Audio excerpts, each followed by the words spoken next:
Kurse kjo është një pyetje tipike e ndikuar nga reforma në drejtësi. Gjoja. Pse nuk boni vetting ke xhamia? A e dini sa vet vin aty që lejnë? A e dini sa vet vin aty ato që lejnë vaditjen ke hashashi vin xhami, falen dhe me vrap shkojnë prap tek hashashi për ta vadit. Tapim një seksioni i hetuesisë. Si ti dallojmë për shembull, kupton ti çfarë ka kjo botë apo jo? Tani ky personi nuk vjen në xhami vetëm se ka në xhami nga ato që vin falen dhe lejnë dikë atë për të vadit, pastaj ikin prap atje, po vin falen, po mirë, pasha Allahun, ky që vjen falet, edhe lën dikë me vadit është më mirë se sa ti që mendon se ka njerëz të tillë.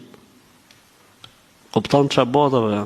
Është stresi më i punë për zot. Komunizmi i kalon njerëzit me pasoja. Ja, efektet anësore të komunizmit. Pse nuk boni vetting këto të ky xhamia? Kupton ti, vem një aparat të ky xhamia që dallon.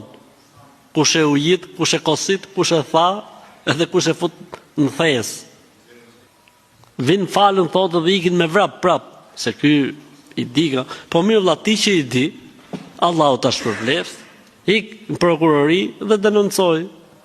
Thuaj ke xhamia filan kam pa filanin, ke xhamia filan kam pa filanin. Edhe alhamdulillah, merr se vab inshallah. Po nuk thonë ato, po nuk të shumë ke pesa. Nuk thonë ky pasalujt menç. Ky është roli i shejtanit, e kupton? Smet me vetën e vet. Jo po boni ju vetting ke xhamia, sa atje ke xhamia juve ju vin disa ato, se janë disa. Po shqipo vëlla veten tatë, ke përdor llogari për ateti apo për vete? Kur të futesh në varr, do të futesh vet apo do të futesh me ateti? E kur të bëhen pyetjet në varr, kur dash para Zotit, çfarë do të thosh Zotit? Nuk shkova Zot, se ishte njëri atje ke xhamia. Po si su boni njerëz thonë vëlla. Një herë të ishin bon jetën e vet njerëz dhe do dilshin nga këto lloj dilemash.